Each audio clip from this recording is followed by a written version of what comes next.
Okay, I'm gonna show you how we're going to prep and start applying some electrodes. I'm gonna turn my patient here. Kira, turn your head. I have already done all my measurements. For my center mark here, I just looked at her face and kind of went with what I thought was the center of her face.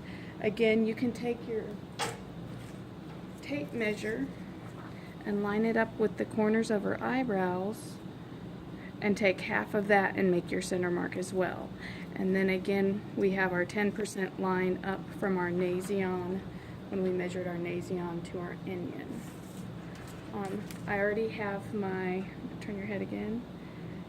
Here's going to be my F3, and I had to extend some lines to get them to reach. Over here's my C3. Tilt your head a little, dear. Here's our CZ. Up here is my FZ. And then on the back, here is my O1. Here's our OZ, which we just used for reference, and over here's my O2. I'm not going to show you the other side of her head, but as you can see, I have all my measurements ready to go. So next I'm going to take my Q-tip and my skin prep, and I'm only going to prep the areas where I'm going to put electrodes. So starting at the front and working my way back, I'm going to start with F3. Take a little bit of skin prep, and I rub right on the corner where those two intersect. I'm going to do the same with FZ.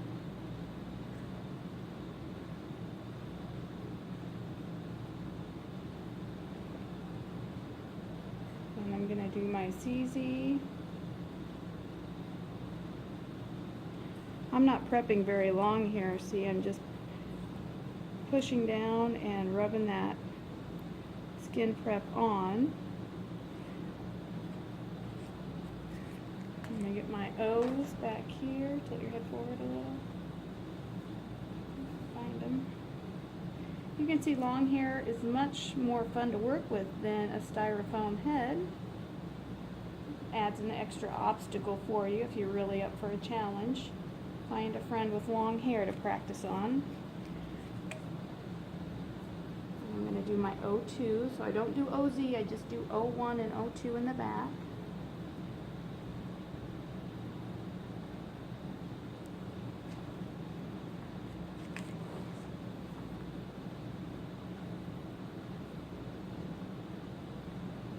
Doing my C4 over here.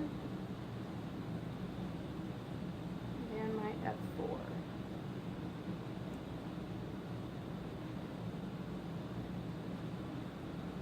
So these electrodes that I'm getting ready to put on your head, these are going to let me watch your brain activity while you're asleep. And based on your brain activity, I can tell how deep of sleep you're in, or what stage of sleep you're in. I cannot see what you're thinking or you're dreaming, so you don't need to worry about that. A lot of patients ask me if I can tell what they're dreaming. No, I cannot. I'll only be able to know what stage of sleep you're in. Right now I'm going back over each one of my sites with a little bit of alcohol. Tilt your head down, please. Some people do this before their skin prep and after. I just do it after. However, if I have somebody who's sweating profusely before I even get started, I may do it before. You just kind of use your judgment. Okay, so all my EEG sites have been prepped. Next, let's prep our mastoid process. This is where our A1 and A2 are going to go. And you're going to find this bone right behind their ear here. And I usually try to pick a spot. Can you tilt your head just a little? There you go. About right here. Prep that real good. And then go over it with some alcohol. That's where one electrode's going to go. Turn your head.